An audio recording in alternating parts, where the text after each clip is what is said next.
दोस्तों अभी समलैंगिकता का वर्णन बहुत सारे अखबारों में हो रहा है, बहुत सारे न्यूज़ चैनलों पर इसकी चर्चा हो रही है। तो आज का वीडियो हमारा समलैंगिक संबंधों पर है।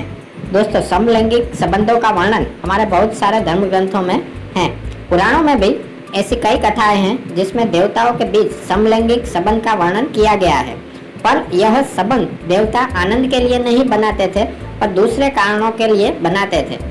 कई जगह तो ऐसे किस्से दिए गए हैं जहां स्वयं भगवान ने दूसरा रूप लेकर समलैंगिक संबंध बनाकर कई काम किए हैं, जैसे कि भगवान शिव का अर्धनारेश्वर रूप, विष्णु का मोहिनी रूप और अर्जुन का ब्रोकनल्ला रूप। यह सब लिंग परिवर्तन का एग्जाम्पल है। यह हम सब लोग जानते हैं और इसको सही भी मानते हैं। पुराणों में भी बहुत जगह इसका वर्णन है।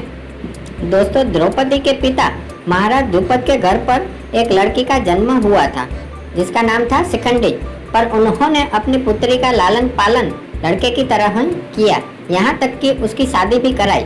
पर शादी की पहली रात को ही यह राज खुल गया। यह जानकर गुस्से में आग बबूला होकर लड़की के पिता ने महाराज द्रुपद का पूरा साम्राज्य नष्ट कर दिया। हालांकि यक्ष ने एक रात के लिए शिखंडी को पुरुष बना दिया। महाभारत की एक और कथा भी रोचक है दोस्तों।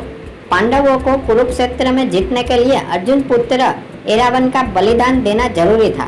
ऐसे वक्त एरावन ने भी एक शर्त रखी कि मैं कुंवारा नहीं मरूंगा, शादी के बाद ही मैं अपना बलिदान दूंगा। ऐसे में भगवान विष्णु सोचने लगे कि दूसरे दिन जिसका पति मर जाएगा ऐसे पुरुष को कौन शादी करेगा। तभी भगवान विष्णु ने रूप बदला और एरावन से शादी की, यहाँ तक कि उसके साथ एक रात भी बिताई। इसके बाद एरावन ने अपने आप का बलिदान दिया और पांडवों को जिताया। इसके अलावा उसकी मौत होने पर भगवान विष्णु ने अपने पति की चिता पर सती बन गए और बहुत विलाप भी किया। समलैंगिकता के लिए हिंदू धर्म में काफ़ी उदारता दिखाई गई है। हालांकि ऋग्वेद में इसे अप्राकृतिक माना गया है, यानी कि दूसरी प्रकृति के सेक्स का हिस्सा। पर ऐसा कहीं पर भी वर्णन नहीं है कि समलैंगिकों के साथ दुर्व्यवहार करना चाहिए। पुराणों में कृष्ण लीला में भी यह वर्णन आता है कि भगवान शिव को भी गोपी बनके भगवान कृष्ण के साथ रासलीला मनानी थी। इसके लिए वह यमुना नदी में डुबकी मारने गए। पूरे दिन उन्होंने तपस्या की, स्त्री बनके यमुना नदी से बाहर आए। यद्यपि यमुना जी ने उनका श्रृंगार भी किया। इसके बाद उन्होंने कृष्ण जी के साथ रासलीला भी रचाई। इसके लिए ब्रिज में गोपेश्वर मंदिर भी बहुत ही जाना माना है और ऐसा भी कहा जाता है कि अगर आप गोपेश्वर महादेव के दर्शन के बिना आपकी ब्रज की यात्रा अधूरी मानी जाएगी। इसके अलावा अयप्पा भगवान का जन्म भी ऐसे ही हुआ था। दोस्तों महर्षि नामक राक्षसी ने ऐसा वरदान लिया था कि उसकी मृत्यु शिव और विष्णु की संतान के हाथों ही होगी। उसने सोचा कि यह असंभव है और यह सोचकर उसने बहुत ही अत्याचार किए।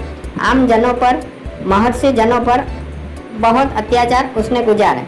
ऐसे में सागर मंथन के दौरान भगवान विष्णु मोहिनी रूप में बाहर आए। शंकर भगवान यह रूप से मोहित हो गए। तभी शंकर भगवान ने मोहिनी के साथ यानी कि विष्णु भगवान के साथ एक रात बिताई और उनको पुत्र के रूप में अयप्पा प्राप्त हुए। यही अयप्पा भगवान ने राक्षसी का वध किया और उसके पापों से लोगों को मुक्त किया। हमारे बहुत सारे मंदिर जैसे कि कोणार्क, जगन्नाथपुरी, खजुराहो पर भी समलैंगिक संबंध दिखाती हुई बहुत सारी मूर्तियां अंकित हैं। हमारे पौराणिक धर्म में समलैंगिकता का ऐसा वर्णन है। हालांकि इस्लाम में समलैंगिकता को हराम माना गया है, इसे गुनाह माना जाता है। ईसाई धर्म के विभिन्न संप्रदायों में भी इसको बीमारी के रूप में माना जाता है और समलैंगिक संबंध रखने वाले को पापी माना जाता था। बौद्ध धर्म में भी यौन दुर्व्यवहार से बचने को कहा गया है। हालांकि उन्होंने यह स्पष्ट नहीं किया कि समलैंगिकता दुर्व्यवहार है कि नहीं।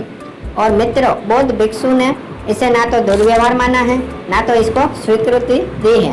हिंदू धर्म कथाओं का वर्णन आपको बताया और दूसरे धर्मों में भी समलैंगिकता के प्रति क्या विचार है यह भी हमने आपको बताया। अब आप क्या मानते हैं कमेंट में ज़रूर लिखें। अगर आपको हमारे वीडियो अच्छी लगी हो तो दोस्तों से भी साझा करें, उनको भी यह वीडियो दिखाएं। हमारे परिवार से ऐसे ही जुड़े रहें और अलग अलग विषयों पर वीडियो देखते रहें। आज के लिए बस इतना ही, हमें दीजिए इजाज़त। ओम नमः शिवाय।